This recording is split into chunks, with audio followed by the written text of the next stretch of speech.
하죠? 이해가 안 가는 부분이 이건데, 이게 되게 심각한 문제거든요. 최대 100만 원의 벌금이 있어요. 안녕하세요 여러분, 인테리어 팁을 알려드리는 루멘디자인의 여혜경 대표입니다.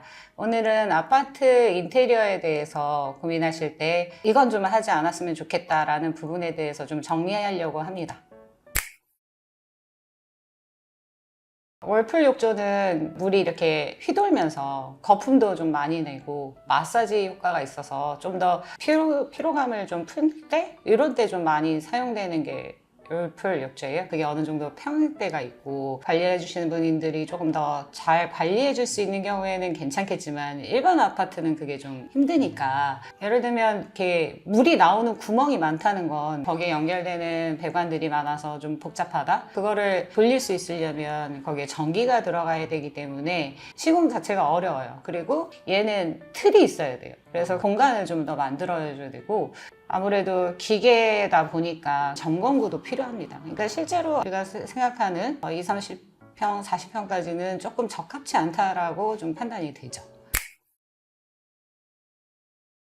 주방 창문을 막는 이유가 아무래도 요즘에 이제 대면형 주방이라고, 뒤에서 설거지하고 밥하던 그 모습이 이제 앞으로 와서 가족들하고 이제 소통하면서 하는 모습이기 때문에 대면형 주방의 인기가 되게 많거든요. 깔끔하기도 하고 정리가 일단 되기 때문에 그 형태를 선호하면서 이제 주방에 창문을 막는 거죠. 이게 너무 인기가 많다 보니까 이제 창문을 막는 거에 대해서 뭐 구멍이, 그러니까 창이 작기 때문에 그 정도 막는다 해서 환기가 안 되지 않는다, 뭐 이런 얘기들을 해서 요즘 이제 창문 막는 거를 많이 고려하시긴 하는데, 창문을 막으면 일단은 공기가 흐름이 끊기는 거예요. 그래서 안으로 말려서 거기에 이제 공기가 적체되는 현상이 생기거든요. 주상복합은 공조가 있어요. 위쪽에 강제로 배기하는 시스템이 있고 막 공기를 들여보내는 시스템이 있는데, 옛날 아파트는 작은 데는 2350 정도가 돼요. 근데 거기에서 공조가 돌아가려면 20cm 정도의 여유가 있어야 되는데 20cm가 내려오면 천장이 낮기 때문에 보통 모든 아파트들에는 공조를 넣을 수가 없어요. 창문 막는 거는 건축적으로 죽은 공간이라고 표현을 해요. 주방에 죽은 공간이라는 표현을 쓰면 좀 무리이긴 한데, 그래도 그 창문을 막아서 자연 채광을 좀 막는 거는 채광적인 부분이나 환기적인 부분에 있어서는 저는 추천하지 않습니다. 하죠? 이해가 안 가는 부분이 이건데, 인기도 많고 신박하잖아요. 누가 봐도 신박하고. 그런데 제일 중요한 거는 공간을 바꿔 쓰는 건 문제가 아니에요. 공간을 바꿔 쓰는 거는 뭐 내 집인데 근데 상관없고, 또 집을 열었을 때 보이는 비주얼이 어땠으면 좋겠다라는 그런 연출 의도도 있을 거고, 근데 제일 중요한 건 연출 의도와 디자인하고 상관없이 설비 문제가 있거든요. 이게 물을 쓰는 공간이 물을 안 쓰는 공간으로 이동하고, 물을 안 쓰는 공간이 물 쓰는 공간으로 이동을 해요. 안 쓰는 공간이 물 쓰는 공간으로 가면 거의 막아버리면 되니까 이건 상관이 없는데, 여기에 설비가 따라와야 되거든요. 수도가 넘어오는 것도 벽 타고 넘어오니까 상관없지만 여기에 하수라는 게 있거든요. 설거지하면 설거지물 빠져야 되고 뭐 이런 물들이 빠져나가야 되는 그 배관이 어디에 그걸 연결하면서 갈 거냐, 그 거리도 문제가 되고요. 그 거리에 물이 이렇게 자연스럽게 흐를 수 있게 구배를 잡을 수 있느냐, 그 배관이 어디를 통과하느냐. 바닥을 뚫고 이렇게 다 지나가야 되면 그 바닥을 난방 배관이 있는 여러 가지의 문제들을 다 극복해서 넘어가야 되는데, 이게 되게 심각한 문제거든요. 배관이 막히거나 또는 물이 뭐 새거나 이랬을 때 어디를 뜯을 거냐의 문제가 있어요. 굳이 저는 굳이라는 표현을 씁니다. 안 했으면 좋겠어요.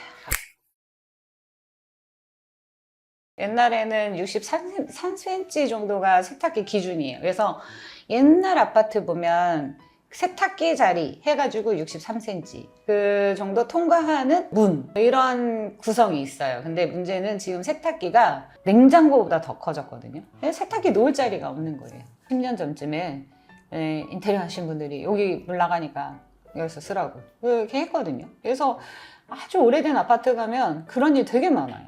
그 우수관과 오수관의 역할은 되게 다르거든요. 우수관은 빗물이 모여서 내려가는 거거든요. 맨 꼭대기층에 비가 쌓여도 우수관, 윗집에서 베란다에서 화분에 물 줘도 우수관. 자, 이런 게 내려가는 거는 대부분 세제가 사용되지 않고 그리고 오물이 없어요. 그러니까 정화기나 이런 게 아니라 땅으로 그냥 바로 빠지는 거예요. 그러니까 이제 그건 자연스러운 물인데 문제는 세탁세제를 쓰고 그 다음에 주방세제를 쓰는 애들이 모이는 데를 오수관이라고 하거든요. 그러니까 그 오수관에 심어야 되는 거예요. 이게 큰 문제는 겨울에 나거든요. 겨울에 이게 우수관에 물을 막 흘려보내요. 그러면 막 물이 내려갑니다. 근데 베란다가 얼어요. 그러면 우수관이 얼어요. 그러면 세탁기에서 거품 나가는 물이 이렇게 내려가다가 그게 다 통과를 못해요. 그럼 그게 저층 집에 거품이 뽀글뽀글 올라가는 거죠. 길던 짧던 우수관에 연결을 하시고요. 이게 우수관에 연결됐을 때는 하수도법에 의해서 최대 100만 원의 벌금이 있어요. 에너솔 조명은 등박스가 커지는 개념이라고 생각하시면 돼요. 그래서 조명이 있고 그 마감을 PVC 시트로 마감한다라고 생각하시면 됩니다. 가장 이게 조명에서 어려운 점이 뭐예요? 불 나갔을 때. 아, 저거 귀찮은데 언제 갈지? 뭐 이런 거. 아니면은 내가 저걸 갈 줄 알까? 뭐 이런 거. 가장 어려운 게 얘예요. 전체를 다 풀어야 되기 때문에. 이게 떼고 이게 아니라 뚜껑을 걷어내서 이제 조명을 보수를 한다거나 이래야 되는 거죠. 유지 관리가 어려운 케이스는 실제로는 주거 인테리어에서는 전 적합치 않다고 생각해요. 그럼요. 간단하게 풀러서 바꿔 끼는 것도 귀찮은데 좀 더 쉬운 유지 관리가 필요하지 않을까요?